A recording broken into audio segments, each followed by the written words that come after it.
जय हिंद दोस्तों, welcome back to our NDA crash course series, जिसमें हम आप लोगों को 45 डेज के अंदर फिजिक्स के ऐसे ऐसे फॉर्मूले और ऐसी ऐसी तरकीबें बताएंगे जिससे आपका जो एग्जाम है उसकी प्रिपरेशन और अच्छे लेवल पे हो जाएगी। कल हम लोगों ने वेक्टर्स कंप्लीट किया था, which was the first lecture of physics. Now आज हम लोग मोशन इन 1D करेंगे, which is very very important for your NDA preparation. तो मैंने आप यहाँ पे आप देख रहे हो सामने बोर्ड पे मैं लिख चुकी हूँ, और जल्दी से जल्दी फटाफट आप लोग अपनी कॉपी पेन निकाल लीजिए और अपना ध्यान जो है वो बिल्कुल एकाग्र कर लीजिए और आप बोर्ड की तरफ देखिए। और हम लोग यहाँ पे स्टार्ट करते हैं मोशन इन 1D। नाउ सबसे पहले बात आती है कि मोशन, अगर मैं मोशन की बात करूं सो व्हाट इज मोशन। तो यहाँ पे we have two terms, that relative and absolute. Now बच्चों, my question to you is कि मोशन रिलेटिव है, I mean relative is with comparison, जब हम चीजों को क्या करते हैं, कंपेयर करते हैं। And other thing is that absolute, which is universal truth. So ऐसी चीजें जो यूनिवर्सली अप्रूव्ड होती हैं, like if I say that sun rises in the east, तो इसका मतलब क्या है, ये this is an absolute statement. तो यहाँ पर मैं ये कहना चाहूंगी कि ऐसे स्टेटमेंट जो कि यूनिवर्सली ट्रू हैं उनको हम लोग एब्सोल्यूट बोलते हैं, और जहां पर हम लोग कंपेयर करते हैं वहां पर क्या होता है, रिलेटिव होता है। अब मैं आपको एक छोटा सा एग्जाम्पल दूंगी, उस छोटे से एग्जाम्पल से you will be able to understand कि आपका जो मोशन है वो रिलेटिव है या फिर एब्सोल्यूट है। Now suppose I make a diagram here, suppose this is a train and it is moving with some v velocity, v metre per second. Now there is a person, एक आदमी यहाँ पर खड़ा है, ठीक है, इसे a ले लेते हैं, यहाँ ट्रेन के अंदर है, और दूसरा b है और यहाँ पर c, b and c। Now देखिए, अगर मैं आपसे पूछूं कि ये जो A है, आप लोगों ने बहुत बार ट्रेन को चलते हुए देखा होगा, तो जब हम ग्राउंड से देखते हैं तो हमें ट्रेन में जो बैठे हुए लोग हैं वो कैसे दिखाई देते हैं बच्चों, वो हमें दिखाई देते हैं जितनी स्पीड से ट्रेन चल रही है। सो if I say that velocity of this B person with respect to A, so it will be v metre per second. ये बात आपको समझ में आ रही है? चलिए, इसके बाद दूसरी बात करते हैं कि अभी B के बगल में, यानी ट्रेन में जब आप बैठे रहते हो तो आपके सामने जो बैठा रहता है उसको आप कैसे दिखाई देते हो, वो तो आपको रेस्ट पे दिखेगा। वो कैसे दिखेगा, रेस्ट पे दिखेगा। तो इसका मतलब ये हो जाता है कि वेलोसिटी ऑफ B किसके रेस्पेक्ट में, यानी ऑब्जर्वर कौन है यहाँ पर इस समय, C, तो ये हो जाएगा 0। क्या आप लोग यहाँ पर समझ पा रहे हैं? I hope you are able to understand कि देखिए आप B के लिए, ठीक है ना, B के लिए आपका जो B की वेलोसिटी है, जो ग्राउंड वाला पर्सन है उसके लिए जो वेलोसिटी है वो v मीटर पर सेकेंड है, और जो आपका ट्रेन में बैठा हुआ है उसके लिए ये रेस्ट पे है। So now we come to a conclusion, हमें यहाँ से समझ में आता है कि जो आपका मोशन है वो क्या है, एक रिलेटिव टर्म। किसी इंसान के लिए ट्रेन वाला बंदा बैठा हुआ है और किसी के लिए वो मूव कर रहा है। तो अगर आपके पेपर में एनडीए में the question comes that motion is relative, absolute and both, so motion is always a relative term. So this statement is proper correct statement. I hope आप लोगों को ये बात समझ में आ गई होगी। Now moving to our next slide, अब हम आगे बात करते हैं यहाँ पर, और आगे जो बात है वो बहुत ही ज़्यादा इम्पॉर्टेंट है, और वो ये है कि what is 1D motion. What is 1D motion? 1D motion क्या चीज है? सपोज, तो यहां पे हम सिंपल बात करेंगे, if a body moves in a straight line either on x axis और y axis और z axis। अगर कोई बॉडी जो है उसके पास टाइम के रेस्पेक्ट में या तो सिर्फ x में मोशन है या फिर y में मोशन है या z में मोशन है, so that becomes motion in 1D। Is that clear? That is motion in 1D। इसी को हम लोग रेक्टिलिनियर मोशन भी बोलते हैं। रेक्टिलिनियर मोशन भी आपका मोशन इन 1D ही है। तो इस पूरे चैप्टर में हम इस 1D की ही बात करेंगे। तो यहां पे सबसे पहले हम बात करते हैं पैरामीटर्स ऑफ मोशन। देखिए, मोशन इन 1D में बेसिकली हम पढ़ रहे हैं ओनली मोशन, हम सिर्फ मोशन को पढ़ रहे हैं, मोशन क्यों होता है, कैसे होता है, इस बात से हमारा कोई लेना देना नहीं है. We are only dealing with the motion, that motion is happening. और उसके लिए जो भी पैरामीटर्स यूज होते हैं वो हम यहाँ पर अच्छी तरह से पढ़ लेंगे. यहाँ पे जितने भी पैरामीटर्स मैं आप अगले 5-10 मिनट में लिखने वाली हूँ, they are very structured and very important for your NDA exam. और इसकी वजह से आपकी जितनी भी आगे की जो फिजिक्स है, टोटल जो आपकी काइनेमेटिक्स है, मैकेनिक्स है, वो आपकी बहुत अच्छी हो जाएगी. ये मेरा आपसे प्रॉमिस है. चलिए, तो सबसे पहले हम लोग देख लेते हैं यहाँ पर.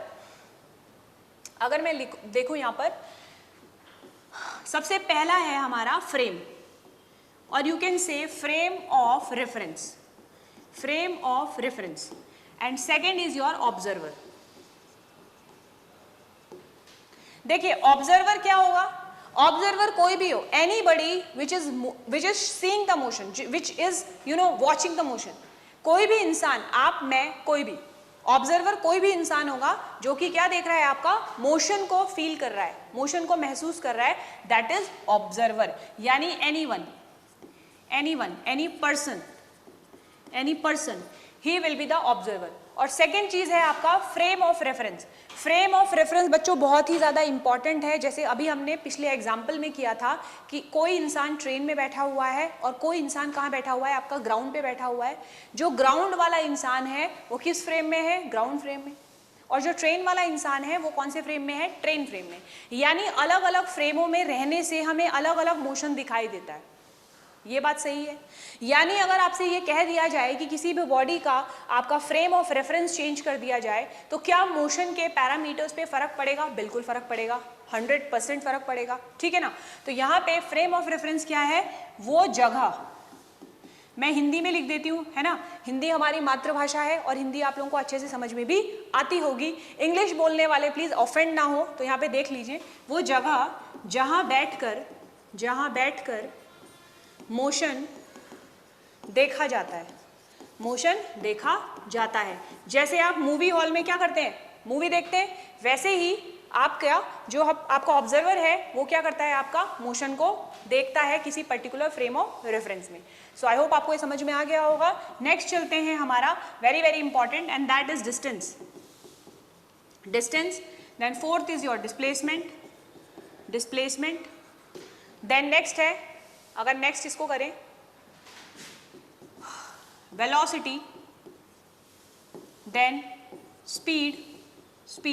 देखिए सारी चीजें मैं आपको डिटेल में एक्सप्लेन कर दूंगी. वेलोसिटी में लिखिए v instantaneous and v average. Speed में लिखिए v इंस्टेंटेनियस. देखिए यहाँ पे मैं वेक्टर हेड डाल देती हूँ because velocity is a vector and speed is a scalar. और यहाँ पे हो गया आपका v average. And then last is your acceleration. Then you have to master, you have to command on these parameters. If you will do that, then you will be able to understand कि how we are going very swiftly with motion in 1D. ठीक है. तो चलिए ये हमने लिख लिया है. अब आप कॉपी पेन फटाफट उठा लो, अभी तक आप कर भी चुके होंगे. चलिए तो आगे हम लोग पढ़ते हैं यहाँ पर. तो मैं यहाँ पे बताने वाली हूँ आपको. चलिए आप एक काम कीजिए, बाइफर्केशन कर लीजिए, इससे हमारा काम बहुत जल्दी और आसानी से हो जाएगा. तो मैं डिस्टेंस और डिस्प्लेसमेंट यहाँ पे लिख देती हूँ फटाफट. जितना हमारा एनडीए के काम का है उतना हम जल्दी करेंगे, फालतू कुछ नहीं करना है हमको. चलिए तो सबसे पहले मैं डिस्टेंस की बात करूं तो यहाँ पे जो डिस्टेंस है वो एक स्केलर क्वांटिटी है. What is distance? Distance is a scalar quantity. ठीक है ना. तो थोड़ा कलरफुल पेन भी यूज कर लेते हैं, जिंदगी में थोड़ा रंग भर लेते हैं. ठीक है. और डिस्प्लेसमेंट क्या है, आपकी वेक्टर क्वांटिटी है. ठीक है. तो सबसे पहला जो चीज है जो आपके एग्जाम में आता है वो यही आता है कि डिस्टेंस क्या है और डिस्प्लेसमेंट क्या है. ये एक स्केलर क्वांटिटी है, ये एक वेक्टर क्वांटिटी है. दूसरी चीज है कि जो डिस्टेंस है ये पाथ पे डिपेंड करती है बच्चों, पाथ डिपेंडेंट. और ये क्या है, पाथ इंडिपेंडेंट. यानी अगर आपको डिस्प्लेसमेंट निकालने को पूछा जा रहा है, अगर आपसे ये पूछा जा रहा है कि आपको क्या निकालना है, डिस्प्लेसमेंट. ठीक है. स्लाइड्स में ऊपर करती जा रही हूं, आप देख लीजिए अपने हिसाब से. तो अगर आपको डिस्प्लेसमेंट या डिस्टेंस निकालना है तो आपको क्या करना पड़ेगा, कंप्लीट पाथ देखना पड़ेगा डिस्टेंस के लिए.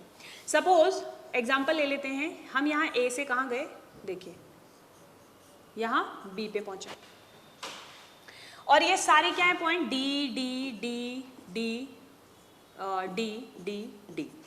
ठीक है. चलिए सेम यहाँ इसके लिए भी मैं एप्लीकेबल करती हूँ. तो मैंने आपसे सवाल पूछा कि बताइए डिस्टेंस, डिस्टेंस को डी से डिनोट करते हैं हम लोग फिजिक्स में और डिस्प्लेसमेंट को एस से करते हैं और ये वेक्टर है तो that's why I have put a arrow head. अब देखिए यहाँ पे आपसे पूछा जा रहा है कि डिस्टेंस बताइए इस कंडीशन में और डिस्प्लेसमेंट भी बता दो। तो मैंने आपसे क्या बोला, ये पाथ इंडिपेंडेंट है, आपको क्या करना है, join initial and final point, that's it, खत्म, आपको बस इतना करना है। देखिए यहाँ पे इनिशियल पॉइंट क्या है, ए, फाइनल पॉइंट क्या है, बी। ए से बी को जोड़ने वाली straight line is displacement and A से बी को जाने वाला कंप्लीट पाथ, यानी आप कैसे गए हो, आप नदी से गए हो, नाले से गए हो, हेलीकॉप्टर से गए हो, पहाड़ों से गए हो, कार से गए हो, जिससे भी गए हो आपको वो पूरा बताना पड़ेगा आप किससे गए। अगर आप देहरादून से दिल्ली गए हो है ना, हम तो देहरादून के रहने वाले हैं तो हम देहरादून की बात करेंगे। तो देहरादून से अगर आपको दिल्ली जाना है और हम किसकी बात कर रहे हैं, डिस्टेंस, तो आपको बताना पड़ेगा भाई कि तुम किससे गए हो। लेकिन अगर हम देहरादून से दिल्ली पहुंचे हैं और आपसे पूछा जा रहा है कि डिस्प्लेसमेंट बताओ, तो फिर मेरे को ये फर्क नहीं पड़ता, मेरे को बिल्कुल फर्क नहीं पड़ता कि मैं किससे गई, है ना। आपको सिर्फ ये बताना है कि देहरादून से दिल्ली के लिए स्ट्रेट लाइन जब आपने खींची तो कितना आपका डिस्टेंस आ रहा था, दैट वाज डिस्प्लेसमेंट। लेकिन डिस्टेंस की बात करूंगी तो मेरे को बताना पड़ेगा कि मैं हवा से गई, नदी से गई, कहाँ से गई, जहाँ से भी मैं गई, ठीक है। अगर हमें यहाँ पे डिस्टेंस यहाँ पे हम अगर कैलकुलेट करें डी डी 2 3 4 5 6 7 यानी 7D, 7D is your distance. What about displacement, join, only join, तो कितना हो जाएगा 1 2 3 4 5, ठीक है। तो ये हो जाएगा आपका 5D। देखें तो कितना आसान है डिस्टेंस और डिस्प्लेसमेंट निकालना, ठीक है ना, बहुत ही ज्यादा आसान है। चलिए ऊपर जाते हैं और ऊपर ये देखते हैं हम लोग कि फॉन्ट थोड़ा छोटा हो गया क्या, चलिए कोई दिक्कत नहीं है, ठीक है। चलिए अब हम आगे बात करते हैं। हमने इसका बेसिक देख लिया, ठीक है भाई, इसका हम बेसिक देख चुके हैं। अब जरा एक दो क्वेश्चन फटाफट कर लेते हैं जो पेपर में आने के चांसेस रहते हैं। देखिए सबसे पहले अगर मैं आपसे पूछूं, suppose there is a person, it is moving from A and it comes to B. अब देखिए क्लोज पाथ, जब भी आपकी रिटर्निंग जर्नी होगी,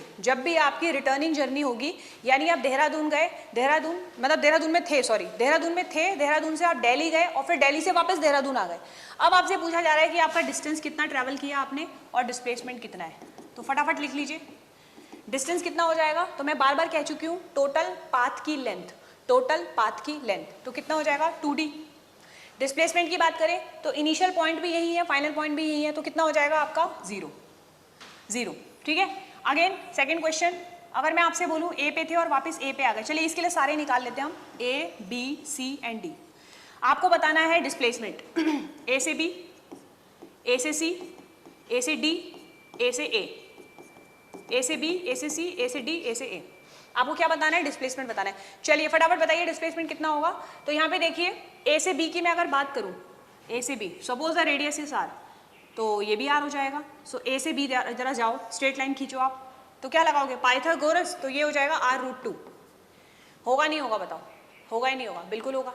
ए से सी की बात करें तो ए से सी चले जाओ, कितना हो जाएगा 2r। ए से डी जाओगे तो भाई तब फिर r√2 हो जाएगा। ए से ए वापस आ गए 0, ठीक है। तो ये सारी की सारी सर्कुलर में आ जाता है पेपर क्वेश्चन में, है ना, क्योंकि हॉरिजॉन्टल में तो चलो फिर भी इजी होता है, इसमें थोड़ी सी प्रॉब्लम है, तो आप देख लेना, ठीक है। अच्छा, अगर इसी क्वेश्चन में अगर अब मैं आपसे पूछूं डिस्टेंस निकाल दो भाई, मेरे को यहाँ पे क्या चाहिए, डिस्टेंस चाहिए सबके लिए, ए से बी मेरे को डिस्टेंस चाहिए, तो मैं क्या करूंगी, आप देखो जरा ध्यान से, ये वाला, ये जो कर्व दिख रहा है आपको, कर्व, ये क्या है, मेरा डिस्टेंस है। जानते हो इसकी वैल्यू क्या होती है, this is called length of arc. इसको लिखो भाई, लेंथ ऑफ आर्क। तो लेंथ ऑफ आर्क का फॉर्मूला होता है r इंटू थीटा, यहाँ पे देखिए क्या है 90 डिग्री यानी π/2, तो क्या लिखोगे r इंटू π/2। एक बात याद रखना बच्चों कि जो भी हम लोग डिस्टेंस डिस्प्लेसमेंट निकालते हैं सर्कुलर में, it is always keep in radian, हम हमेशा रेडियन में यूज करते हैं, डिग्री यूज नहीं की जाती है, वो एंगुलर वैल्यू में आ जाता है, इसलिए हम लोग रेडियन में यूज करते हैं। मैं अभी आपको बता देती हूँ कि किसी भी एंगल को, डिग्री को रेडियन में कैसे कन्वर्ट किया जाता है। चलिए पहले तो आप इसको लिख लीजिए। उसके बाद ए से सी, अगर आप ए से सी जा रहे हो तो आप जानते हो कि एक सर्कल का पेरीमीटर 2 पाई आर होता है। तो अगर 2 पाई आर है तो 180 डिग्री पे कितना हो जाएगा, सेमी सर्कल हो जाएगा यानी पाई, तो कितना हो जाएगा पाई आर, पाई आर। ए से सी हो गया, उसके बाद ए से डी, तो pi r plus pi r by 2 हो जाएगा, pi r plus pi r by 2, ठीक है भाई। और उसके बाद आ गया फाइनल आपका ए से, तो पूरे सर्कल का आप जानते हो कितना होता है 2 पाई आर। तो इस तरह से बड़ी आसानी से हम लोगों ने क्या किया, डिस्टेंस और डिस्प्लेसमेंट भी निकाल लिया है, और आई होप ये आप लोगों के लिए बहुत ही ज़्यादा यूजफुल होगा। चलिए अब मैं आपको बताने वाली हूँ कि हम डिग्री को रेडियन में कैसे कन्वर्ट करते हैं। चलिए तो ऊपर चलते हैं।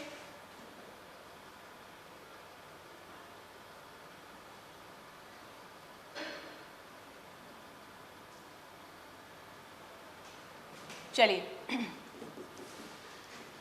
How to convert degree into radian, ये बहुत इंपॉर्टेंट है।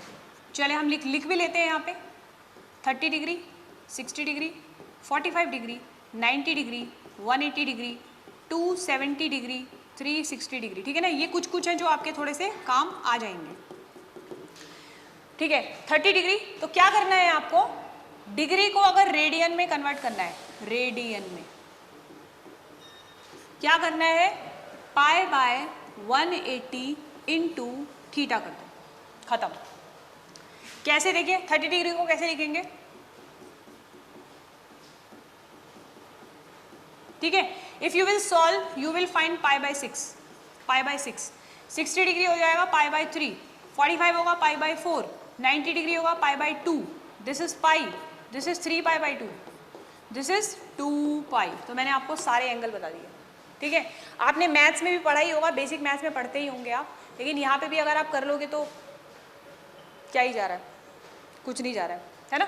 तो आप इसको कर सकते हो। चलिए तो काफ़ी हम स्पीड में चल रहे हैं और चलना भी ज़रूरी है क्योंकि टाइम बच्चों बहुत कम बचा हुआ है, सांस लेने का टाइम भी नहीं है भाई यहाँ पे अभी, तो इसलिए प्लीज़ जो भी करना है जल्दी जल्दी करो, ठीक है। चलिए तो आई होप आप लोगों को समझ में आ गया होगा, डिस्टेंस और डिस्प्लेसमेंट सारी बातें हम कर चुके हैं। अब इसके बाद नेक्स्ट है हमारा स्पीड एंड वेलोसिटी। चलिए फटाफट लिखिए।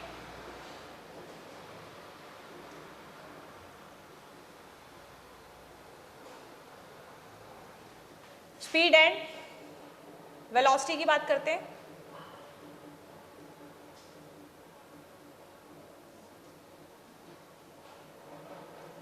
चलिए नेक्स्ट पेज ले लेते हैं, कोई प्रॉब्लम नहीं है, ठीक है। इसके लिए हम लोग एक नया पेज स्टार्ट करते हैं। तो सबसे पहले हम स्पीड की बात करते हैं। चलिए बाइफर्केशन कीजिए जैसे पहले किया था, इससे हमें पढ़ने में ज़्यादा आसानी होगी। Velocity, so these are the two terms जो कि बहुत ही ज़्यादा इंपॉर्टेंट है। तो स्पीड के लिए बात करूँ तो यहाँ पे लिख लीजिए, स्पीड क्या है, स्केलर है। S for speed, S for scalar. जिन बच्चों को याद नहीं है, याद करने का तरीका अगर आप जानना चाहते हो तो फिर यही कर लो, S for speed, S for scalar. V for velocity, V for vector, V for velocity, V for vector, ठीक है भाई। अगर स्पीड की बात करें तो यहाँ पे हमारे पास जो स्पीड है, अगर ये स्केलर है तो ये हमेशा क्या होगी, ऑलवेज, ऑलवेज पॉजिटिव। और ये क्या हो सकती है, पॉजिटिव भी हो सकती है, नेगेटिव भी हो सकती है और जीरो भी हो सकती है, तीनों हो सकती है। यूनिट आप जानते ही हो, एसआई यूनिट क्या होती है इनकी, metre per second, metre per second, यही होगा, ठीक है। अब देखिए अगर मैं बात करूं यहाँ पे तो स्पीड दो तरह से होगी, वी इंस्टेंटेनियस और वी एवरेज। इसी तरह से ये भी होगा, वी इंस्टेंटेनियस, वी एवरेज। आप प्लीज़ कंफ्यूज मत होना, स्मॉल वी से मैंने स्पीड के बारे में लिखा है और कैपिटल वी से मैंने किसके बारे में लिखा है, वेलोसिटी के बारे में लिखा है विद एन एरो हेड। तो आप आसानी से समझ सकते हैं कि कौन स्केलर है और कौन वेक्टर है। चलिए अब बात करते हैं इंस्टेंट। अगर आपसे बोला जाए कि 2:03 पे आपकी स्पीड कितनी थी, जब आप चल रहे थे तो 2:03 पे या 10:02 पे आपकी कितनी स्पीड थी, तो मुझे ये बताओ ये कौन सी वाली स्पीड होगी।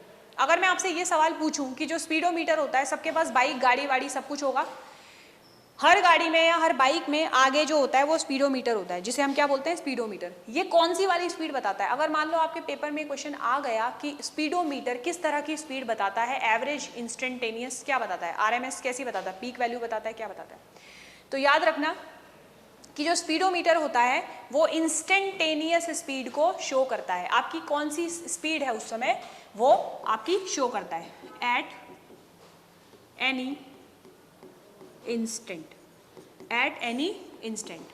What is that? Speedometer. Speedometer. यानी क्या ये रियल स्पीड बताता है? हाँ बिल्कुल रियल स्पीड बताता है। क्या बताता है ये? रियल स्पीड शो कर लेता है।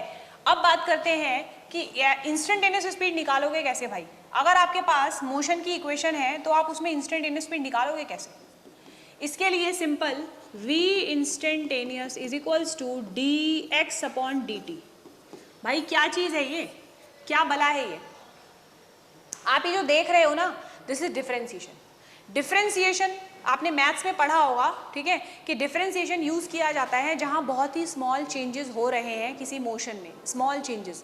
तो स्मॉल चेंजेस के लिए हम लोग डी यूज करते हैं और एवरेज के लिए हम लोग क्या करते हैं, डेल्टा यूज करते हैं। पूरी फिजिक्स में हम लोग, यहाँ पे लिख लीजिए आप, डी स्मॉल चेंज के लिए होता है और डेल्टा होता है लार्ज, बिग, बड़े चेंज के लिए, ठीक है। तो मैंने क्या लिखा है, dx अपॉन dt। तो डिफरेंशिएशन इज वेरी इजी, आपको आता होगा। तो कभी भी मान लो आपके पास कोई इक्वेशन है, x is equals to suppose 2t square plus 3t plus 1, ऐसी कोई आपको इक्वेशन दी हुई है और आपको बोल रहा है स्पीड बताओ।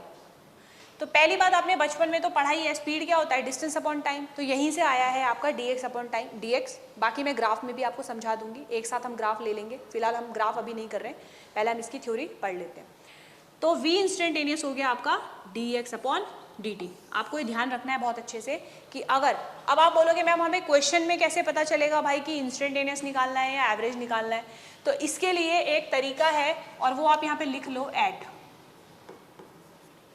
अगर किसी क्वेश्चन में आपको ये बोला गया है कि फाइंड द स्पीड एट इतना बज के इतना मिनट, तो आपको क्या करना है, आपको तुरंत उसको डिफरेंशिएट कर देना है और उसके बाद आप उसमें t की वैल्यू पुट कर देना, you will get your value. Is that clear to everyone? चलिए आगे बढ़ते हैं एवरेज की तरफ। देखिए एवरेज क्या होता है, बड़ा इंटरवल। तो अगर बड़ा इंटरवल है तो हम उसमें डिफरेंशिएशन तो नहीं यूज कर सकते भाई, डिफरेंशिएशन सिर्फ स्मॉल चेंजेस के लिए होता है। तो अगर ऐसा है तो हम क्या करेंगे, तो यहाँ पे सिंपल आप क्या करोगे, इसके लिए क्या फॉर्मूला लगाओगे, हम लोग इसके लिए लगाएंगे v average is equals to delta x upon delta t। इसका मतलब है delta change, final position minus initial position upon final time minus initial time. लिख लीजिए इसको प्लीज।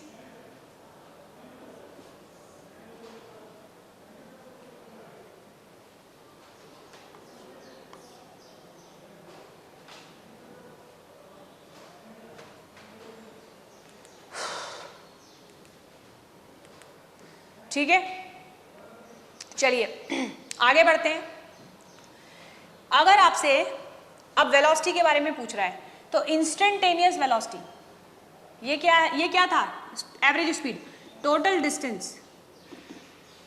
आप देख रहे हैं, याद रखना स्पीड का रिलेशन डिस्टेंस से होता है और वेलोसिटी का रिलेशन होता है डिस्प्लेसमेंट से। स्पीड का रिलेशन डिस्टेंस से और वेलोसिटी का रिलेशन होता है डिस्प्लेसमेंट से। तो यहाँ अगर मैं v इंस्टेंटेनियस की बात करूँ तो फिर से वही एट इंस्टेंटेनियस वेलोसिटी जब आप लिखोगे तो फिर से आप क्या करोगे, ds अपॉन dt। क्या करना है, ds अपॉन dt, यानी rate of change of displacement with time. तो यहाँ पे भी आपको सिंपल वही डिफरेंशिएशन का फंडा लगाना है, आपका आंसर निकल जाएगा। एवरेज की बात करूं तो एवरेज के क्वेश्चंस में अगर फॉर लिखा हुआ है, ड्यूरिंग लिखा हुआ है, फ्रॉम लिखा हुआ है, इन लिखा हुआ है, इन सभी में हम लोग क्या करते हैं, एवरेज का यूज करते हैं। तो क्या करोगे यहाँ पे, v एवरेज के लिए हम लोग क्या कर देंगे, यहाँ पे हमें करना पड़ेगा delta s upon delta t। Displacement के बारे में मैं आपको बता चुकी हूँ कि जब भी आपको डिस्प्लेसमेंट निकालना है तो आप हमेशा, अगर आपको नॉर्मल फॉर्म में निकालना है तो इनिशियल से फाइनल को ज्वाइन करने वाली लाइन से निकालोगे, और अगर आपको वेक्टर फॉर्म में निकालना है तो डेल्टा एस, देखो यहाँ पे मैं लिख देती हूँ, जब भी आपको वेक्टर फॉर्म में डिस्प्लेसमेंट निकालना है तो आप क्या लिखोगे, फाइनल वेक्टर माइनस ये करना है, final vector minus initial vector, ठीक है। तो प्लीज इस सब को नोट कर लो, जितना भी मैंने आपको ये बताया है ये बहुत ही ज्यादा इंपॉर्टेंट है। क्या एवरेज वेलोसिटी या एवरेज स्पीड आपको रियल मोशन बताते हैं? बिल्कुल भी नहीं बताते हैं, बिल्कुल भी नहीं बताते हैं, ठीक है। चीज़ क्लियर है आपको? चलिए ठीक है, आगे बढ़ते हैं हम लोग, और आगे बढ़ते हैं हम लोग। चलिए अब हमारे पास कुछ डेफिनेशंस है, उनके बारे में थोड़ा सा बात कर लेते हैं। लिख लीजिए यहाँ पे,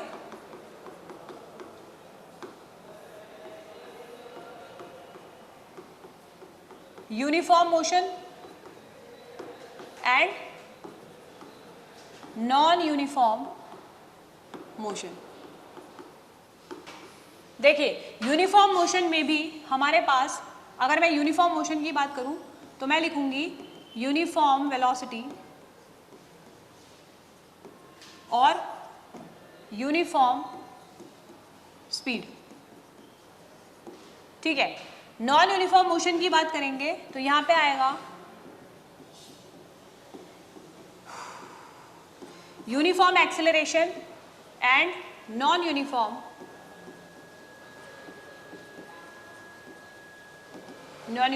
एक्सेलरेशन। चलिए एक एक करके हम इन टर्म्स को देख लेते हैं। ये टर्म्स समझना बहुत ज़रूरी है आपके लिए, क्योंकि बहुत बार आपको सीधा सीधा आपको पूछ लेता है कि यूनिफॉर्म मोशन मीन्स, 4 ऑप्शन दे देगा, है ना, with acceleration, without acceleration, with uniform acceleration, with non uniform acceleration, with change in direction, not changing direction, blah blah blah, बहुत सारी चीज़ें, ठीक है। तो इसलिए ये सारी चीज़ें आपका जानना बहुत ज़रूरी है और ये बहुत आसान है। एक चीज़ अपने दिमाग में ध्यान में रखना कि जब भी हम लोग, कल मैंने आपको बताया था कि जब भी हम लोग वेक्टर के बारे में बात करते हैं, whenever we talk about vector, we will always talk about direction and magnitude both. But if we talk about only scalar, then we have to only talk about the magnitude. अगर हम सिर्फ scalar की बात करेंगे तो भाई direction वायरेक्शन भूल जाओ, डायरेक्शन वायरेक्शन को आग लगाओ, कोई डायरेक्शन के बारे में बात नहीं करनी है। और अगर वेक्टर की बात करोगे भाई तो डायरेक्शन और मैग्नीट्यूड दोनों के बारे में आपको बात तो करनी ही पड़ेगी। चलिए तो यहाँ पे देखिए, सबसे पहले फिजिक्स में ये जो यूनिफॉर्म वर्ड लिखा है इसको मैं साइड में लिख लेती हूं।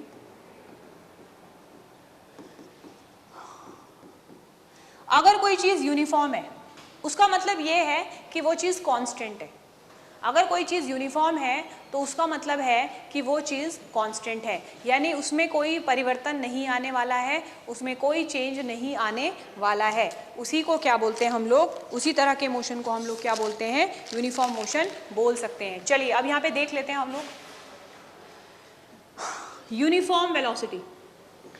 अब देखो, क्योंकि आप जानते हो कि वेलोसिटी एक वेक्टर है और मुझे यूनिफॉर्मिटी चाहिए, यूनिफॉर्मिटी चाहिए, तो इसका मतलब मैं ये कह सकती हूँ कि अगर बॉडी की जो वेलोसिटी है उसका मैग्नीट्यूड और उसकी दिशा यानी डायरेक्शन में कोई चेंज नहीं हो रहा है तो वो यूनिफॉर्म वेलोसिटी कहलाएगी। यानी कि अगर सपोज यहाँ पे एक पर्सन है और इसकी स्पीड है 5 मीटर पर सेकेंड और ये आपका पॉजिटिव एक्स डायरेक्शन में जा रहा है, तो सपोज इसके लिए मैं वेक्टर लिखूंगी 5i cap. If the vector is 5i cap, तो इसका जो मैग्नीट्यूड है भाई वो ये दौड़ता रहेगा, इसकी स्पीड हमेशा क्या रहेगी 5 मीटर पर सेकेंड, और इसका जो डायरेक्शन है वो हमेशा i कैप रहेगा। There will be no change in its direction. इसी को बोलते हैं यूनिफॉर्म वेलोसिटी। और अगर सिंपल आपसे पूछा जाए कि यूनिफॉर्म मोशन क्या होता है, तो सिंपल यूनिफॉर्म मोशन का मतलब है कि अगर बॉडी क्या कर रही है, इक्वल डिस्टेंस ट्रैवल कर रही है इक्वल इंटरवल ऑफ टाइम में। मतलब सपोज 1 सेकंड में बॉडी ने 2 मीटर चला, 2 सेकंड में फिर 4 चलेगी, 3 सेकंड में 6 चलेगी और 4 सेकंड में 8 चलेगी। इसको बोलते हैं यूनिफॉर्म मोशन। लेकिन यूनिफॉर्म मोशन का मतलब यूनिफॉर्म वेलोसिटी नहीं होता है। यूनिफॉर्म वेलोसिटी अलग चीज़ है, यूनिफॉर्म मोशन अलग चीज़ है और यूनिफॉर्म स्पीड भी अलग चीज़ है। अगर मैं अब आपसे ये बोलूँ कि बॉडी यूनिफॉर्म स्पीड से चल रही है, क्या आप मुझे उसकी डायरेक्शन बता सकते हो? क्या आप मुझे उसकी डायरेक्शन बता सकते हो? नहीं बता सकते भाई। कैसे बता सकते हैं? स्पीड स्केलर है ना, अभी तो बताया मैंने आपको कि स्पीड क्या है, स्केलर है। अगर स्पीड स्केलर है तो how speed will define about the direction. इसका मतलब अगर आप स्पीड जानते हो तो आप डायरेक्शन नहीं जानते हो, लेकिन अगर आप वेलोसिटी जानते हो तो आप क्या जानते हो, मैग्नीट्यूड भी जानते हो, डायरेक्शन भी जानते हो। और वहां क्या लगाओगे आप, वेक्टर एडिशन रूल जो कल बताया था। बताइए भाई, इससे ज्यादा स्पष्ट शब्दों में नहीं समझाया जा सकता, ठीक है। तो यूनिफॉर्म स्पीड ओनली मैग्नीट्यूड क्या होगा, कांस्टेंट। मतलब आपको बताया जा रहा है कि एक आदमी 5 मीटर पर सेकंड से चल रहा है और उसका जो मैग्नीट्यूड है वो हमेशा 5 मीटर पर सेकंड ही रहने वाला है। भाई तो जरूरी थोड़ी है कि वो स्ट्रेट लाइन पे चले, वो क्या पता सर्कल में चल रहा हो, क्या पता वो किसी पार्क में घूम रहा हो सर्कल में, क्या पता वो सीधा चल रहा हो, भाई हमें नहीं पता। लेकिन अगर आपको वेलोसिटी देगा तो फिर तो आपको पता ही होगा। I hope you are able to understand, you are able to differentiate, आप कर पा रहे हो यूनिफॉर्म वेलोसिटी और स्पीड के बारे में। कई बच्चों को लगता है भाई कि वेलोसिटी ही स्पीड है और स्पीड ही वेलोसिटी है, यही पढ़ाया जाता है। जरूरी थोड़ी है, जरूरी थोड़ी है कि वेलोसिटी और स्पीड सेम होंगे। अभी मैं बताती हूँ कब ऐसा हो सकता है। चलिए इसके बाद देखिए बात करते हैं। अच्छा यहाँ पे एक चीज और मैं बता दूं आपको, अगर सोचो आप गाड़ी चला रहे हो और आपकी वेलोसिटी में कोई चेंज नहीं हो रहा है। सोचो तुम गाड़ी चला रहे हो और तुम्हारी वेलोसिटी 5 की 5 है, तो एक्सेलरेटर तो आपको पता ही है, गाड़ियों में क्या होता है, एक्सेलरेटर होता है। तो क्या आपने एक्सेलरेशन दिया है, नहीं दिया है। तो यहाँ से एक कंक्लूजन और निकलेगा, यहाँ से एक कंक्लूजन एक और निकलेगा, वो ये होगा, लिख लीजिए इसको, a = 0। क्या स्पीड के लिए भी a 0 होगा, हमें नहीं पता।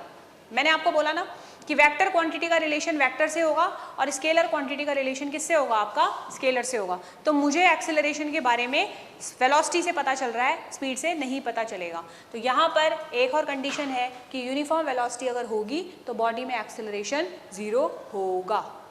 यहाँ का मैं नहीं बोल सकती, पता नहीं, ठीक है। और दूसरी चीज, आगे एक्सेलरेशन पढ़ाऊंगी तो वहां पे भी हम लोग देख लेंगे। चलिए अभी इसका इतना रहने देते हैं। यूनिफॉर्म एक्सेलरेशन की बात करें, यानी ए क्या होगा,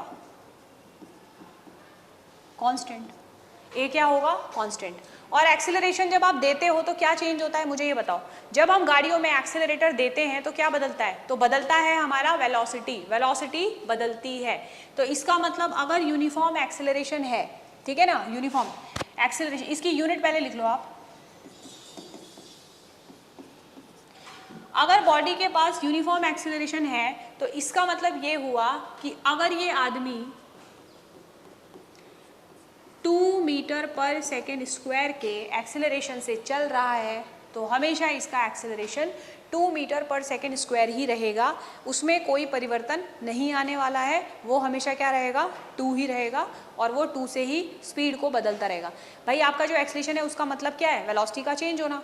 तो इसका मतलब ये हुआ कि वेलोसिटी के चेंज होने का जो रेट है, ध्यान से सुनो, वेलोसिटी के चेंज होने का जो रेट है वो क्या रहेगा, आपका हमेशा कांस्टेंट रहेगा। क्लियर है बात, ठीक है। इसके बाद है नॉन यूनिफॉर्म एक्सेलरेशन। तो भाई ये रियल कंडीशन है हमारे रियल लाइफ की। मैंने क्यों लिखा है रियल लाइफ, आपने देखा होगा कि जब हम लोग गाड़ी चलाते हैं तो क्या हमारा एक्सेलरेशन यूनिफॉर्म होता है, क्या हम यूनिफॉर्म एक्सेलरेशन से चलते हैं, नहीं, बिल्कुल भी नहीं। जब ब्रेकर आता है तो आप अचानक से गाड़ी रोक देते हो, गाड़ी खाली रहती है हाईवे तो आप स्पीड अपनी बिल्कुल फरारी बना देते हो, 120 की स्पीड से चलाते हो। तो आप देख रहे हो कि हम बार बार अपना एक्सेलरेशन जो है वो बदलते रहते हैं। अगर हम ऐसा करते हैं तो इसका मतलब हमारा जो एक्सेलरेशन है वो नॉन यूनिफॉर्म होता है। बताइए भाई, इतनी बात समझ में आ गई है। चलिए ठीक है, इसको आप नोट कर लीजिए, थोड़ा सा मैं पानी पी लेती हूँ।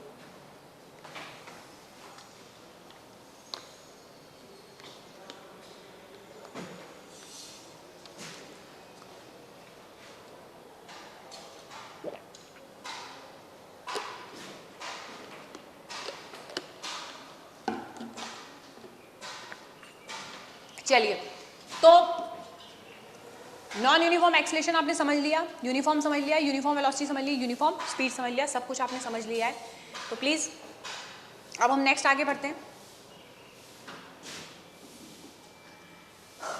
अब नेक्स्ट है कि वेलोसिटी स्पीड कब सेम हो सकते हैं और डिस्टेंस और डिस्प्लेसमेंट कब सेम हो सकते हैं। सोचो, मेरे पास कंडीशन है, पहले कंडीशंस लिख लो।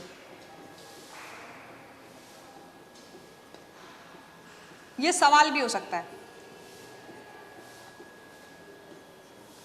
ये है आपका क्वेश्चन, है ना, इसको क्वेश्चन फॉर्मेट में कर लेते हैं, चलिए ये सही रहेगा। मेरा सवाल ये है कि इसमें से कौन सी कंडीशन ऑलवेज वैलिड होगी, which of the condition is always valid for distance and displacement. ठीक है, तो इसका आंसर मैं आपको डायरेक्टली बता देती हूं, इसका आंसर ये है,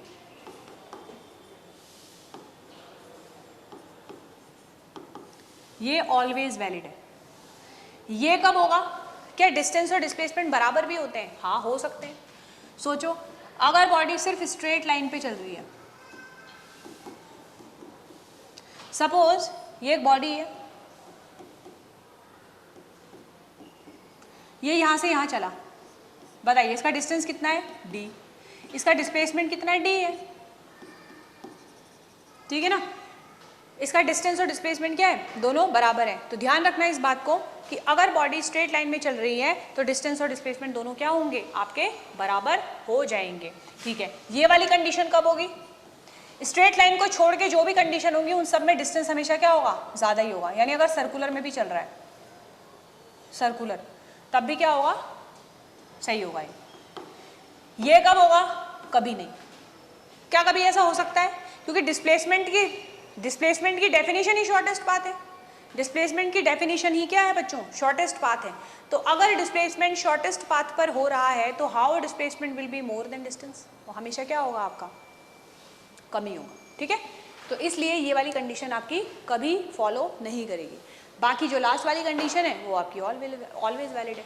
चलिए नेक्स्ट लिखिए क्वेश्चन।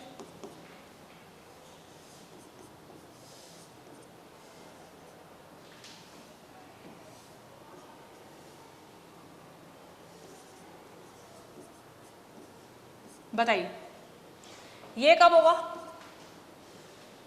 ये कब होगा? ये तब होगा अगर बॉडी कहां चल रही है? स्ट्रेट लाइन पे। और ये कब होगा? Always valid. भाई स्पीड का रिलेशन डिस्टेंस से है और डिस्टेंस डिस्प्लेसमेंट से ज्यादा है, तो हमेशा स्पीड क्या होगी? या तो बराबर होगी या फिर ज्यादा होगी। स्पीड कम तो नहीं हो सकती, स्पीड कम तो नहीं हो सकती है। तो इस चीज को भी लिख लो। ठीक है भाई, तो अगर आपको टोटल डिस्प्लेसमेंट और टोटल डिस्टेंस निकालना आता है तो आसानी से आप किसी भी सर्कल में भी वेलोसिटी और ये सब निकाल सकते हैं, कोई प्रॉब्लम नहीं है। चलिए, तो ये हमारा हो चुका है। नेक्स्ट इसमें हम ऊपर बढ़ते हैं। ठीक है, और ऊपर बढ़ के हम लोग अब क्या करते हैं? अपना कौन सा वाला पार्ट, इसमें जो लास्ट पैरामीटर था उसके बारे में देख लेते हैं, विच इज, लिखिए एक्सेलरेशन। ठीक है ना, एक्सेलरेशन ये बहुत इंपॉर्टेंट है भाई। सबसे पहले तो एक्सेलरेशन की यूनिट जो है वो मीटर पर सेकेंड स्क्वायर है। ये एक वेक्टर क्वांटिटी है। और अगर मैं एक्सेलरेशन की बात करूं तो ये क्या है हमारा? ए इंस्टेंटेनियस, दैट इज dv/dt। देख रहे हो, rate of change of velocity. एक बात याद रख लेना, rate of change of speed कुछ नहीं होता है। ठीक है, rate of change of speed is nothing but rate of change of velocity is acceleration.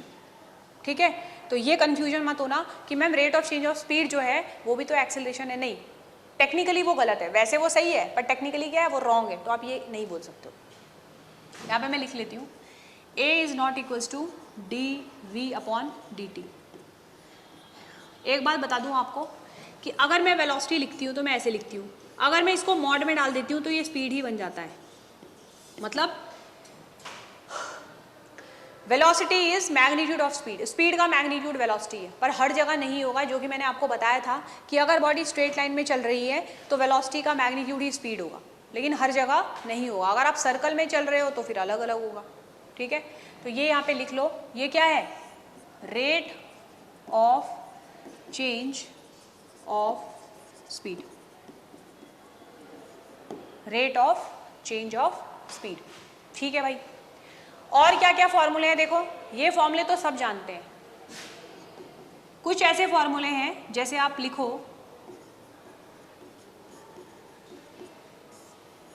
ये भी एक्सेलरेशन का फॉर्मूला अगर आपको आ गया, अगर आप किसी भी बॉडी को 2 बार डिफरेंशिएट करोगे, किसी भी पोजीशन की इक्वेशन को अगर आप 2 बार डिफरेंशिएट करते हैं तो उस कंडीशन में भी आपको एक्सेलरेशन मिल जाता है, क्योंकि पोजीशन से आपको वेलोसिटी मिलेगी और वेलोसिटी से आपको क्या मिलेगा, एक्सेलरेशन। तीसरा फॉर्मूला है A = v dv/dx। This is the relation between A and x। A और x के बीच का रिलेशन है, या A और t के बीच का रिलेशन है, या A और x के बीच का रिलेशन है, आप ये बोल सकते हो, ठीक है ना। तो दिस इज वेरी सिंपल। तो we have 3 formulas for acceleration, first is this, second is this and third is this. तो प्लीज आप इसको जल्दी से नोट कर लो, ठीक है, ये बहुत आपके काम आएंगे। डायरेक्टली आपको 4 ऑप्शन में आ सकता है कि which of the following acceleration formula is correct and which of the following acceleration formula is wrong, ठीक है। तो प्लीज आप इसको नोट कर लीजिए। देखिए अगर हम सर्कुलर मोशन में चलते हैं तो सर्कुलर मोशन में यहाँ पे नोट करके आप यू कैन राइट, आप नोट करके लिख लीजिए यहाँ पे प्लीज, कि अगर हम सर्कल में होते हैं तो हमारे पास जो एक्सेलरेशन होता है वो होता है ए टेंजेंशियल, ये पूछ सकता है, और एक होता है ए सेंट्रीपिटल, जिसे हम लोग ए रेडियल भी बोल देते हैं, ठीक है, कोई दिक्कत नहीं है। इसी को हम लोग ए टेंजेंशियल बोल रहे हैं, ठीक है। अब यहाँ पे देखिए जो ए टेंजेंशियल होता है वो सर्कल में अलोंग द टेंजेंट लगता है। चलो मैं आप लोगों के लिए ये सर्कल भी बना देती हूँ, आप लोगों के लिए मैं सर्कल मैंने ड्रॉ कर दिया है, आप देख लीजिए अलोंग द टेंजेंट कैसे लगेगा। तो ए टेंजेंशियल क्या है, अलोंग द आपका टेंजेंट लग रहा है, देख लीजिए आप। इसका काम जो है वो आता है पेपर में, it changes speed of body. इसका मतलब अगर ये लग रहा है सर्कल में तो बॉडी की स्पीड चेंज होती रहेगी। और इसका काम क्या है, देखिए ये कहाँ लगेगा, अलोंग द रेडियस। इसका फॉर्मूला जानते हो क्या होता है, इसका तो ये होता है dv/dt। इसका फॉर्मूला क्या होगा, लिख लो भाई। अगर एक बॉडी सर्कल में चल रही है तो उसके पास ये वाला एक्सेलरेशन तो होगा ही होगा, भले ए टेंजेंशियल हो या ना हो। ए टेंजेंशियल नहीं है no problem, but A centripetal तो होना ही चाहिए। जैसे कि आपको पता है, आप जानते हो कि अगर एक बॉडी सर्कल में चल रही है तो उसके पास सेंट्रीपिटल फोर्स का होना बहुत ही ज़्यादा ज़रूरी है, और अगर ऐसा नहीं है तो फिर वो सर्कल में मोशन नहीं कर पाएगी। चलिए लिख लीजिए इसको।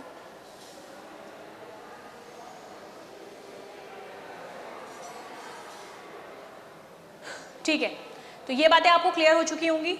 आगे हम लोग बढ़ते हैं।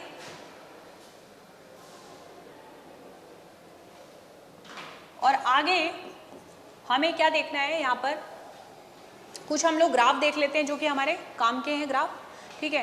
तो हमारे पास जो ग्राफ हैं, लिखिए ग्राफ्स। इसमें पहला है आपका एक्सटी ग्राफ, यानी डिस्प्लेसमेंट टाइम ग्राफ।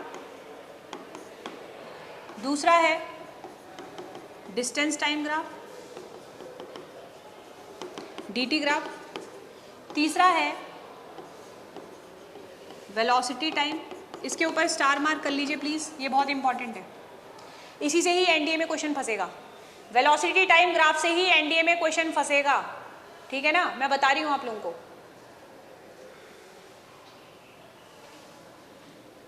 इसके बाद स्पीड टाइम, और पांचवा है एक्सीलरेशन टाइम। अब फटाफट शॉर्ट में लिख लीजिए, मैं बिल्कुल शॉर्ट में लिखवा रही हूं। पहले स्लोप लिखो और उसके बाद लिखो एरिया, स्लोप और एरिया। इन ग्राफ्स के स्लोप क्या देते हैं ये आता है पेपर में, और इन ग्राफ के एरिया क्या देते हैं ये पेपर में आता है। चलो तो मेरे साथ लिखना शुरू कीजिए आप लोग। एक्स टी डिस्प्लेसमेंट टाइम जो भी ग्राफ है, अगर मैं यहाँ पे बनाऊं, ये है भाई इसका स्लोप। अगर आप इसका स्लोप देखो तो इसका स्लोप क्या देगा आपको, स्लोप होता है tan थीटा। स्लोप क्या होता है, इसको लिख लो पहले, स्लोप क्या होता है tan theta which is perpendicular upon base. अगर आप परपेंडिकुलर अपॉन बेस करोगे तो आपको मिलेगा dx/dt। अभी आप ऑलरेडी पढ़ चुके हो, ये स्पीड देता है। अगर ये पोजीशन टाइम है तो आप वेलोसिटी ले सकते हो, चलो ये वेलोसिटी देता है। ठीक है, तो इसका आंसर क्या होगा, डिस्प्लेसमेंट टाइम। अगर ये डिस्प्लेसमेंट है एस, अगर एस टी लिखा हुआ है पेपर में, तो इसका स्लोप क्या देगा आपको, यहाँ पे लिखो, इसका स्लोप क्या देगा, वेलोसिटी। किसका स्लोप भाई, slope of displacement time. So slope of displacement time आपको क्या देगा, क्या देगा भाई, वेलोसिटी देगा। ठीक है, नो प्रॉब्लम, नो इश्यूज। ठीक है, इसके बाद है आपका डिस्टेंस टाइम। तो भाई डिस्प्लेसमेंट टाइम वेलोसिटी दे रहा है, तो डिस्टेंस टाइम क्या देगा, स्पीड। क्या देगा, स्पीड देगा। ठीक है, इसके बाद बात करते हैं कि एरिया अंडर ये क्या देगा, एरिया अंडर डिस्प्लेसमेंट टाइम कुछ नहीं देगा भाई साहब, कुछ नहीं दे रहा है भाई, ये कुछ नहीं देगा ये। ठीक है, इसके बाद डिस्प्लेसमेंट डिस्टेंस टाइम, इसका स्लोप भी कुछ नहीं देगा। ठीक है भाई, इसके बाद देखो वेलोसिटी टाइम का जो स्लोप है ना, ये हमारे काम का है भाई, ये एनडीए में आएगा। मैं बता रही हूँ आपको, मैं बता रही हूँ आपको कि वेलोसिटी टाइम का स्लोप 100% गारंटीड इस बार आपके 2025 के एनडीए में आने वाला है सितंबर में। ठीक है ना, लिख के ले लो भाई, ये लिख के ले लो, नहीं तो कमेंट बॉक्स में खुद लिख लेना तुम। ठीक है ना, मैंने क्या बोला था। तो वेलोसिटी टाइम का जो स्लोप है ये क्या देगा, इसको लिखो पहले, वेलोसिटी टाइम का स्लोप ये देता है एक्सेलरेशन, एक्सेलरेशन। ठीक है, और इसका एरिया थर्ड वाला जो है, ये फर्स्ट सेकंड हो गया, थर्ड ये देता है डिस्प्लेसमेंट और डिस्टेंस, दोनों देता है। मतलब अगर आप इनके एरिया निकालोगे तो ये क्या देगा आपको, दोनों चीज देगा। ठीक है भाई,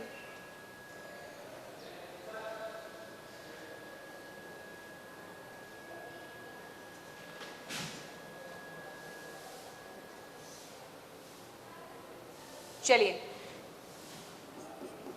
यस, तो क्या दे रहा है ये, एक्सेलरेशन दे रहा है। तो अगर मैं यहाँ पे देखो वेलोसिटी टाइम बनाऊं और यहाँ पे स्लोप बनाऊं, तो क्या लिखूंगी मैं, स्लोप क्या है बोला अभी, tan theta dv upon dt, तो क्या देता है ये, a देता है। ठीक है भाई, a देगा। और इसका एरिया क्या बोला मैंने, अगर आप एरिया निकालने जा रहे हो ये, ठीक है, ये वेलोसिटी टाइम आपको दे रखा है, इसका एरिया ये क्या दे रहा है, डिस्प्लेसमेंट। एक छोटी सी बात बताती हूँ आपको कि अगर मान लो आपका जो ग्राफ है वो ऐसे जा रहा है, देखो जरा ध्यान से, ऐसा जा रहा है, कुछ पोर्शन नेगेटिव में भी जा रहा है, तो डिस्प्लेसमेंट के लिए ध्यान रखना, किसके लिए, डिस्प्लेसमेंट के लिए। कहाँ गया इरेजर, निकाल लेते भाई। हाँ देखो, डिस्प्लेसमेंट के लिए क्या करना है,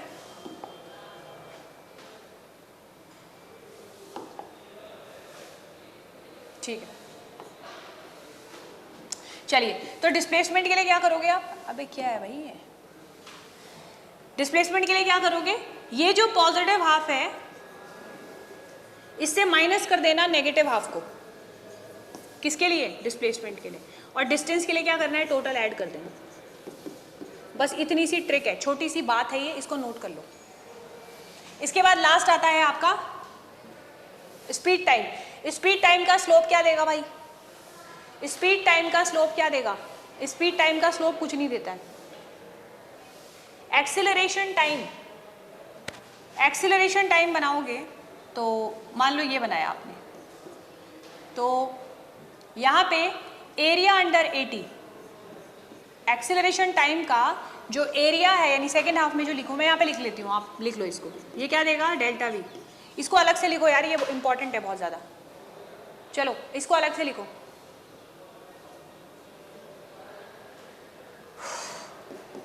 ये एरिया, एरिया अंडर 80, 80 का एरिया क्या देगा, delta V, change in velocity, और स्लोप क्या देगा, लिखो जर्क, जर्क और इम्पल्स, इम्पल्स लिखो फटाफट।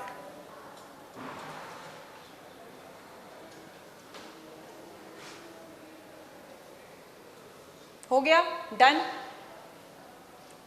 Done done done, okay. चलिए, तो हमने सारे मोशन के parameters, we are done with the parameters of the motion, हमने सारे पैरामीटर्स पढ़ लिए। ठीक है, तो आगे अब हम लोग क्या करते हैं, बात करते हैं। देखो ग्राफ भी मैंने आपको बता ही दिया है शॉर्ट में, इतना इससे ज़्यादा आपका एनडीए में बिल्कुल भी नहीं आने वाला, और मैं आपको गारंटी दे रही हूँ इन्हीं ग्राफ में से आपका जो वेलोसिटी टाइम ग्राफ है वो आपका ज़रूर इस बार एनडीए में आएगा ही आएगा। ठीक है, चलिए इसके बाद लास्ट हमारा टॉपिक इसमें बचा हुआ है, ये हम फटाफट कर लेते हैं, न्यूटन इक्वेशन ऑफ मोशन। चलिए आई होप आप लोगों को शायद अब थक लग चुकी होगी, आप लोग थक गए होंगे, मैं भी थक चुकी हूँ, लेकिन कोई नहीं, चलो चलते हैं, करते हैं, ठीक है। तो लास्ट फटाफट इसको कर लेते हैं। देखिए न्यूटन की जो इक्वेशन है, पहली बात मैं आपको बता दूं कि न्यूटन की इक्वेशन सिर्फ तभी लगेगी जब ए कांस्टेंट होगा। इस चीज़ को तो आप नोट करके लिख लो, इस चीज़ को आप स्टार मार्क करके लिख लो प्लीज़। न्यूटन की इक्वेशन जो है आपकी, ठीक है, 3 इक्वेशन आपने पढ़ी ही होंगी, तो यहाँ पे मैं आपको फिर लिखवा रही हूँ। पहली जो इक्वेशन है वो है b is equals to u plus A T, then s is equals to u t plus half A T square and v square minus u square is equals to 2as। भाई 3 equation तो आप जानते ही हो। अब एक चौथी equation है जो कि एनडीए के लिए इंपॉर्टेंट है, ठीक है, इसको स्टार मार्क करके लिख लो, and this is S nth। ये चौथी इक्वेशन है जो आप शायद नहीं जानते होंगे, u plus A by 2n minus 1। Please इसको स्टार मार्क करके नोट कर लो, क्योंकि इस पे बेस्ड क्वेश्चन आ सकता है। अब आप बोलोगे मैम एस एन एथ क्या है ना, आप मुझसे पूछोगे मैम एस एन एथ क्या है। एस एन एथ है किसी पर्टिकुलर इंटरवल में, third second, first second, second second. जैसे देखो आपसे अगर सवाल ये पूछे, आपसे पेपर में ये पूछेगा कि find the distance travelled by the body in 3 seconds, find the distance travelled by the body in 3 seconds. मान लीजिए आपसे ये पूछ रहा है, तो 3 सेकेंड्स का मतलब है कि 0 से लेके 3 चले हो आप, 0 से लेके, देखिए थर्ड सेकेंड में और 3 सेकेंड में बच्चों बहुत फर्क है। 3 सेकेंड का मतलब है 0 से 3 सेकेंड। इसके लिए you will use second equation भाई, you will use second equation of motion. ध्यान रखना इस बात को। जहां देखो आप गलती कर सकते हो, मैं वही बता रही हूं आपको, जहां आप लोग गलती कर रहे हो या कर सकते हो वही मैं आपको बता रही हूं कि 3 सेकेंड का मतलब है 0 से लेके 3 सेकेंड आप चल रहे हो, तो न्यूटन की सेकेंड इक्वेशन लगानी है। और अगर आपको थर्ड सेकेंड बोला है, थर्ड, सेकेंड, फोर्थ, फिफ्थ, तो क्या लगाओगे आप लोग, एस एन एथ। बाकी डाटा आपको दिया हुआ होगा, इनिशियल वेलोसिटी आपको दी हुई होगी, ए आपको दिया होगा, आपको एन की जगह क्या रखना है, थर्ड बोला है तो 3 रख दो, फोर्थ बोला है तो 4 रख दो। Is that clear? क्या सभी को समझ में आ रहा है? क्या सभी को ये बात समझ में आ रही है मेरी? ठीक है, चलिए, तो ये हमारी 4 इक्वेशंस हैं। अब इनमें मेरे को बहुत ज़्यादा बताने की ज़रूरत है नहीं, आपको पता है कि v क्या होता है, फाइनल वेलोसिटी, u होता है इनिशियल वेलोसिटी, s होता है डिस्प्लेसमेंट और a होता है एक्सीलरेशन। अब मूविंग टू द नेक्स्ट, इसमें लास्ट जो है वो आपका है motion under gravity, and that is motion in 1D in vertical motion. वो हम थोड़ा सा फटाफट देख लेते हैं, ठीक है। चलिए, इसके लिए मैं नेक्स्ट स्लाइड ले लेती हूँ। लिखिए फटाफट, मोशन अंडर ग्रेविटी। पहला सवाल तो ये है कि क्या मोशन अंडर ग्रेविटी एक यूनिफॉर्म मोशन है? बताइए, क्या मोशन अंडर ग्रेविटी एक यूनिफॉर्म मोशन है? मोशन अंडर ग्रेविटी का मतलब होता है, आप इसको फ्री फॉल की कंडीशन भी बोल सकते हो। मतलब बच्चों एक चीज समझो कि सपोज ये एक पेन है और इस पेन को देखो, ध्यान से सामने देखो, अगर इस पेन को मैं यहां से छोड़ दूं, ठीक है, तो ये पेन जो है वो अपने आप नीचे जा रहा है। कौन इसको नीचे खींच रहा है? ऐसी कोई चीज है जो इसको खींच रही है, and that is force of gravity. Gravity दुनिया में हर चीज को कहां खींचती है? Towards the centre of the earth. तो अगर ऐसा तो नहीं है कि मैंने इसको छोड़ दिया तो ये हवा में लटकने लग जाएगा, ऐसा तो है नहीं। या मैं अगर इस पेन को नीचे से ऊपर फेंकूं, सॉरी यहाँ मैग्नेटिक पेन है, टूट सकता है, अगर मैं इस पेन को ऊपर से नीचे फेंक रही हूं तो तब भी ये नीचे ही आ रहा है। चाहे मैं इस पेन को ऊपर फेंकूं, नीचे फेंकूं, कहीं भी फेंकूं, ये हमेशा नीचे ही आएगा। इसका मतलब ये पेन ग्रेविटी के इन्फ्लुएंस में है, और उस ग्रेविटी की वजह से इस पे एक फोर्स लग रहा है, और उसकी वजह से, उस फोर्स से इस पे आ रहा है एक एक्सीलरेशन, और उस एक्सीलरेशन की वजह से इसकी स्पीड बढ़ती जा रही है। तो याद करो, मैंने आपको बोला था कि जब स्पीड चेंज हो या वेलोसिटी चेंज हो तो वो यूनिफॉर्म मोशन नहीं रहता है। इसका मतलब motion under gravity is non uniform motion. ठीक है भाई, ये मेरे को समझ में आ गया। क्या यहाँ एक्सीलरेशन कांस्टेंट है? बताइए, इसका एक्सीलरेशन क्या होता है मोशन अंडर ग्रेविटी का? माइनस जी जे कैप। इसको लिख लो प्लीज, ये इसका वेक्टर फॉर्म है एक्सीलरेशन का, यही होता है। और इसकी वैल्यू क्या लेते हैं हम लोग? या तो 9.8 मीटर पर सेकेंड स्क्वायर लेते हैं, या फिर कहीं कहीं 10 भी ले लेते हैं, आप ले सकते हो, आपकी मर्जी। इतने एक्सीलरेशन से हर बॉडी नीचे को गिरेगी तो उसकी स्पीड क्या होगी? बढ़ती जाएगी। तो ये नॉन यूनिफॉर्म मोशन है विद यूनिफॉर्म एक्सेलरेशन, ठीक है। और ये क्या है, 1D मोशन है, बिल्कुल 1D मोशन है। इसका मोशन किस में हो रहा है, आपका x में होगा या फिर y में होगा, ठीक है। क्लियर है ये बात, ठीक है। तो ये भी क्या है, एक मोशन इन 1D का एग्जाम्पल है, and which is non uniform motion with uniform acceleration, और एक्सेलरेशन इज -g। तो पहली चीज मैं आपको ये बताना चाहती हूँ कि यहाँ पर न्यूटन की सारी इक्वेशन एप्लीकेबल है। तो हम लिख लेते हैं। आपको बच्चों एक बात ध्यान रखना है कि बॉल चाहे ऊपर जाए चाहे नीचे जाए कहीं भी जाए, एक्सेलरेशन हमेशा -g ही लेना है। तो क्या लिखोगे equation, v is equals to u minus G T, s is equals to U T minus half G T square, और v square minus U square is equals to -2gh। ये equation आप use कर सकते हो। यहाँ पर note करके लिख लो एक चीज कि यहाँ पर जब कोई भी बॉल ऊपर जाएगी तो वेलोसिटी प्लस ली जाएगी और हाइट भी प्लस ली जाएगी। अगर बॉल नीचे आ रही है तो वेलोसिटी माइनस लेनी है और हाइट भी माइनस लेनी है। बात समझ में आ रही है सबको, बात समझ में आ रही है सबको, ठीक है। तो बच्चों ये था हमारा आज का मोशन इन 1D का लेक्चर, जिसमें मैंने पूरा का पूरा मोशन इन 1D आपको 1 घंटे के अंदर सारा का सारा एक्सप्लेन कर दिया है। आई होप आपको ये लेक्चर समझ में आया है, और इसी तरह से इस लेक्चर में जो आगे की सीरीज, ये जो पूरी सीरीज़ है, इस पूरी सीरीज़ में मैं आपको पूरा फिज़िक्स का कंप्लीट सिलेबस करवाने वाली हूँ। अगला जो हमारा लेक्चर होगा वो होगा आपका मोशन इन 2D या प्रोजेक्टाइल मोशन। तब तक के लिए stay connected with us. Uttarakhand defence academy के साथ आप कनेक्ट हो सकते हैं यूट्यूब पे और इंस्टाग्राम पे और फेसबुक पे भी। खुश रहिए, मस्त रहिए, जय हिंद।